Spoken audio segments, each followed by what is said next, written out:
Bismillahirrahmanirrahim. Assalamualaikum warahmatullahi wabarakatuh.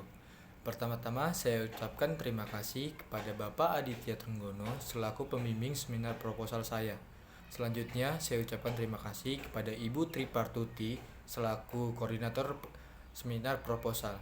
Di sini saya akan mempresentasikan proposal saya yang berjudul Sintesis Serbuk Timah Oksida menggunakan template GO dengan variasi waktu stirring dan rasio berat antara timah dengan GO untuk aplikasi bahan solder. Sebelumnya, perkenalkan nama saya Riangga Purnawansa Ardi dengan NPM 3334180023. Berikut adalah outline yang saya akan bawakan. Pertama ada pendahuluan, yang kedua ada tinjauan pustaka, yang ketiga ada metodologi percobaan, dan yang terakhir ada referensi. Yang pertama yaitu pendahuluan. Indonesia memiliki sejarah penambangan timah yang panjang dan saat ini merupakan penghasil timah terbesar kedua setelah Cina. Keberadaan timah juga memiliki imbas terhadap kondisi ekonomi dan sosial masyarakat. Penambangan timah yang dimulai sejak periode kolonialisme tentu telah banyak membuka lapangan pekerjaan. Penjualan timah juga telah mendatangkan devisa baik untuk pemerintah Hindia Belanda pada masa kolonialisme maupun pemerintah Indonesia setelah merdeka.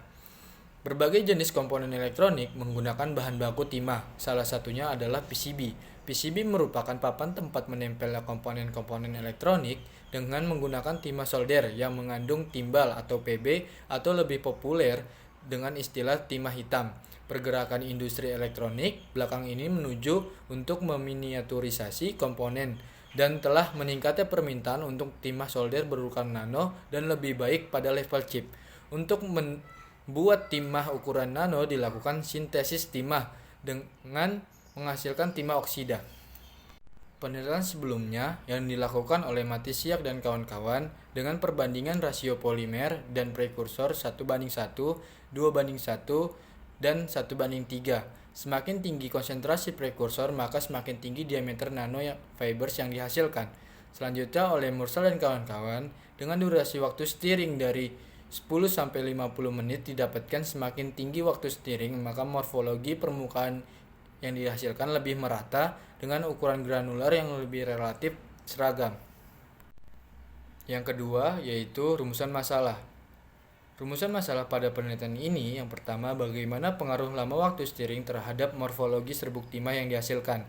Yang kedua bagaimana pengaruh rasio berat kawat timah dengan GO terhadap diameter serbuk timah yang dihasilkan. Selanjutnya ada hipotesis. Hipotesis awal dari penelitian ini adalah lama waktu stirring dan rasio berat antara timah dengan GO dapat mempengaruhi diameter dan morfologi timah yang dihasilkan. Yang keempat ada tujuan penelitian.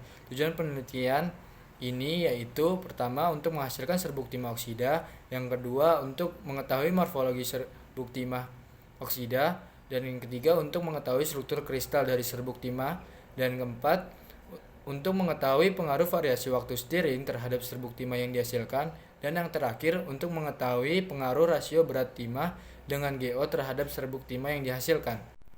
Yang kedua yaitu tinjauan pustaka. Menurut Kainair 2016, timah merupakan unsur dengan berat atom 118,71 dengan nomor atom 50 yang memiliki titik lebur yang cukup rendah yaitu 232 derajat Celcius sehingga mudah dilelehkan dan dileburkan. Berikut adalah sifat dan karakteristik dari timah.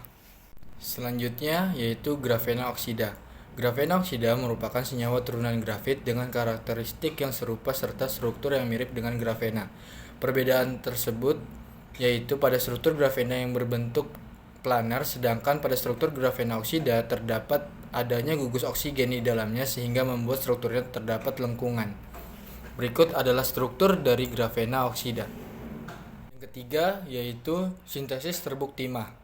Menurut Zhang dan kawan-kawan, metode berbasis template menawarkan banyak keuntungan, termasuk kesederhanaan, biaya yang rendah, dan ukuran distribusi yang sedikit. Menurut Zhang dan kawan-kawan tahun 2010, umumnya template dapat dihapus melalui kalsinasi pada suhu tinggi yang dapat mengakibatkan runtuhnya beberapa fraksi dan struktur berlubang. Menurut Huang dan kawan-kawan tahun 2012, grafena oksida telah menarik banyak perhatian untuk sifat fisik dan sifat kimia yang diinginkan seperti padatan berat rendah, kaya makroporitas dan konduktivitas elektronik yang tinggi. Yang keempat yaitu nanomaterial timah oksida. Timah oksida adalah senyawa anorganik dengan rumus SnO2 secara alami berwarna putih dan merupakan bahan baku paling penting dalam industri timah. SnO2 merupakan bahan semikonduktor dan memiliki struktur kristal tetragonal dan bersifat nonpolar. Berikut adalah sifat dan karakteristik timah oksida. Yang kelima adalah teknologi bahan solder. Menurut Hobam tahun 1997, faktor-faktor penentuan bahan solder yang akan dipakai antara lain konduktivitas listrik dan termal bahan yang baik, titik lebur, dan flux yang digunakan. Yang keenam adalah karakterisasi. Karakterisasi yang digunakan pada penelitian ini yaitu pertama XRD. XRD digunakan untuk memperoleh informasi tentang struktur kristal logam dan bahan paduan, mineral, polimer, bahan organik, dan superkonduktor. Yang kedua adalah SEM. SEM adalah mikroskop yang digunakan untuk menganalisis permukaan sebuah sampel padat secara langsung. Karakterisasi selanjutnya yaitu spektrofotometri UV vis. Ini digunakan untuk mengetahui sifat optik dari sampel yang dihasilkan. Lalu ada PSA atau Particle Size Analyzer yang digunakan untuk mengetahui ukuran partikel-partikel timah oksida yang dihasilkan.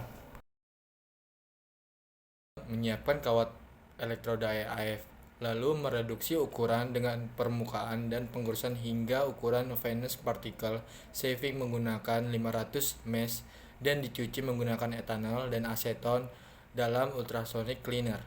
Lalu menambahkan 3 gram grafit dalam gelas beker ditambahkan dengan 13,3 mili H3PO4 dan 120 mili H2SO4 diaduk selama 2 jam pada temperatur 100 derajat Celcius, lalu mendiamkan larutan selama 1 jam hingga suhu ruang, lalu mengaduk dalam es bed dan ditambahkan 15 gram KMNO4 secara perlahan selama 1 jam, lalu melanjutkan pengadukan dengan temperatur 40 derajat Celcius, lalu mendiamkan hingga suhu normal dan menambahkan 250 mili Aquades dalam magnetic stirrer dan 20 mili H2O2 secara perlahan, lalu mendiamkan selama semalam.